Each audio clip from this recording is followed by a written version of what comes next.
వృచ్చికం వారి గనక చూసుకున్నట్లయితే భాగ్య భావంలో 9th హౌస్లో మీకు రవి గురువుల యొక్క కలయిక జరుగుతుంది. ఆగస్ట్ 13 వరకు ఉంటుంది. జూలై 15కు ప్రారంభమై, కాకపోతే అక్కడ రవి గురువులు కలిసి ఆగస్టు 15 వరకు ఉంటారు. దాని తర్వాత సింహరాశిలోకి వస్తాడు రవి. మరి ఈ యొక్క గ్రహ కలయికని మౌఢ్యమి అంటాం గోచారంలో, జన్మజాతకంలో కంబస్ట్ అంటారు. ఇది ఒక యోగాన్ని కూడా క్రియేట్ చేస్తుంది. దీన్ని జీవాత్మ సంయోగము అంటాం.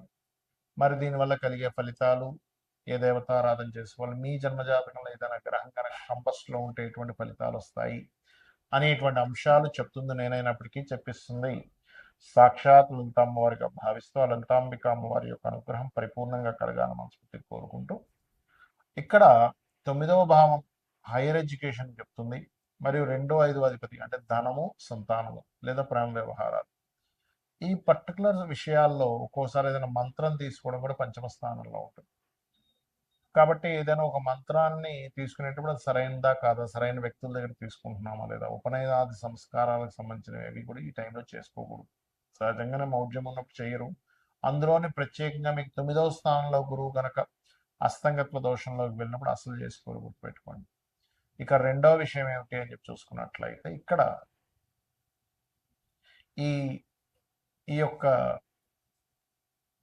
విషయం కనుక గమనించుకున్నట్లయితే, అంటే ఈ గురువు అస్తంగత్వ దోషంలోకి వెళ్ళిపోయినందుకు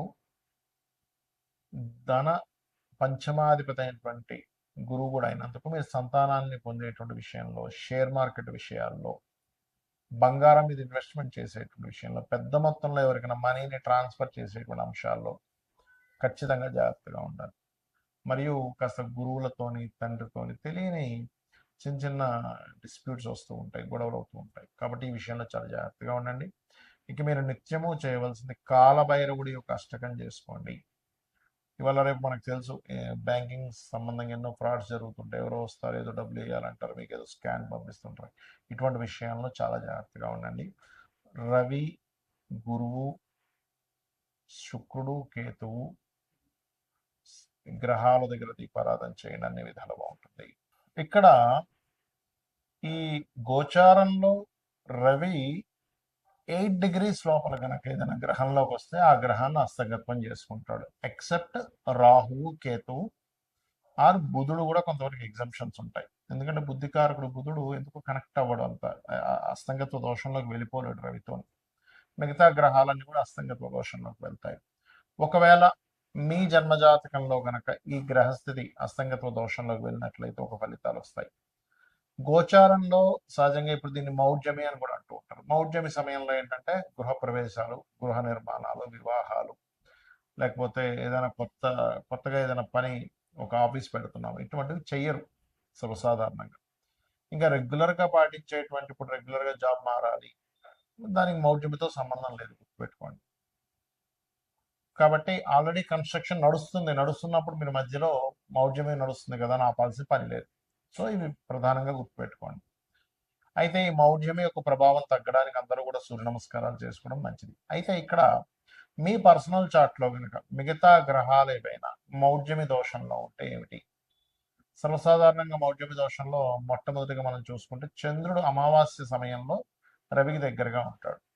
అమావాస్యకి దగ్గరలో పుట్టినటువంటి వారు ఎవరైనా సరే స్వయం పాకం మీరు ప్రతి అమావాస్యకి పెద్దల కోసం, పితృదేవతల కోసం ఎంత స్వయం పాకం ఇస్తుంటే మీ లైఫ్ అంత బ్రైట్గా తయారవుతుంది. మానసిక రుగ్మతలు కూడా తగ్గుతాయి.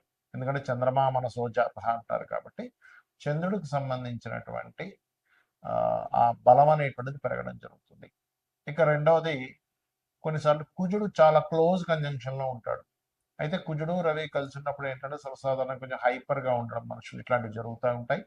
కాకపోతే ఈ కుజుడు ఎవరికైనా రవికి చాలా దగ్గర డిగ్రీల్లో 8 డిగ్రీల లోపల కనుక ఉన్నట్లయితే, మీరు ఏదైనా పొలాలు కానీ, స్థలాలు కానీ, ఏదైనా మిషనరీస్ కానీ కొనుగోలు చేసేటప్పుడు కొంచెం ఆ రవి మహాదశలు కానీ, కుజుడు మహాదశలు కానీ, రవి కుజ అంతర్దశలు కానీ జరిగేటప్పుడు ఎట్టి పరిస్థితుల్లో తీసుకోకూడదు. అందులో ప్రత్యేకంగా మీకు ఇది 4వ భావ సంబంధం వస్తే మరింత జాగ్రత్తగా ఉండాలి. ఎందుకంటే 4వ భావంలో ఏదైనా గ్రహం కంబస్ట్ అయినా కూడా ఆ పర్టికులర్ మహాదశలు, అంతర్దశలు వచ్చేటప్పుడు ప్రాపర్టీస్ తీసుకోవడము.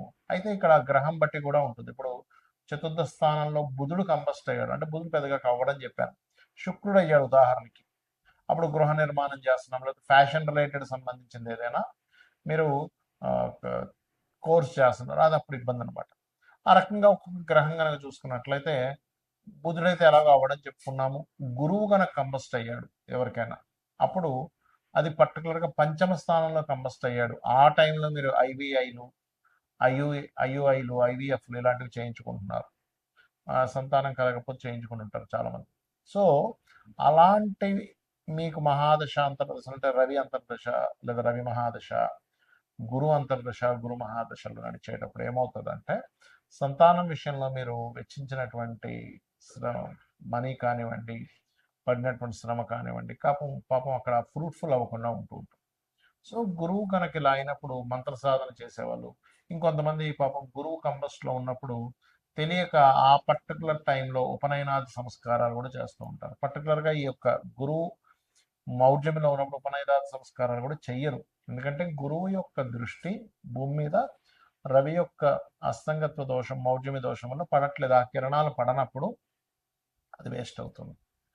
అదే రకంగా ఇప్పుడు ఈ గురువు అస్తంగత్వంలోకి లేదా మౌఢ్యమి దోషంలోకి వెళ్ళినందుకు మరలా ఒకసారి మనం ఆల్రెడీ గతంలో చాలాసార్లు చెప్పాము, ఒక 50 సార్లైనా బంగారం అప్ అండ్ డౌన్స్ అవుతూనే ఉంటుందని చెప్పాము. కాబట్టి ఏంటంటే ఈ యొక్క గోల్డ్కి సంబంధించింది ఏదైతే ఉందో ఇది కొంచెం స్ట్రక్ అవ్వడం కానీ, కొంచెం అప్ అండ్ డౌన్స్ అవడం ఎక్కువ తీవ్రత చెందుతూ ఉంటుంది ఇక్కడ. ఇక బాగా తగ్గడం లేదా బాగా పెరగడం లాంటివి కూడా జరుగుతాయి ఈ అస్తంగత్వ దోషం వల్ల. ఇక అదేవిధంగా శుక్రుడు ఎవరి జన్మ జాతక చక్రంలో అయినా శుక్రగ్రహం కనుక పర్టికులర్గా సప్తమ స్థానంలో కనుక అస్తంగత్వం అయింది, లేదా 12వ స్థానంలో కంబస్ట్ అయింది, గ్రహం కంబస్టన్ అంటారు దాని ఇంగ్లీష్లో, తెలుగులో అయితే అస్తంగత్వ దోషము అంటారు. సో ఆ రకంగా ఎవరికైనా శుక్రుడు అయితే పర్టికులర్గా పురుషులకి అయితేనేమో స్పర్మ్ కౌంటింగ్ తగ్గుతూ ఉంటుంది 12లో అయితే కనుక, లేదా సప్తమంలో అయినా వివాహం అవ్వడానికి కష్టం అవ్వడము, స్త్రీలకైతే కొంచెం ఎక్కువ జ్వరం రావడము, మరియు అదేవిధంగా వివాహ సంబంధించిన విషయాలు ఇబ్బంది అవ్వడం, ఏదైనా వాహనం కొనుగోలు చేస్తూ ఉంటే పర్టికులర్గా శుక్రుడు 4లో కంబస్ట్ అయితే కనుక వాహనం కొనుగోలు చేసేటప్పుడు లేదా గృహం కొనుగోలు చేసేటప్పుడు చూసుకొని కొనుగోలు చేయాలి. వీలైనంత మట్టుకు వాళ్ళ పేరు మీద వాహనాలు గృహాలు లేకపోవడం మంచిది.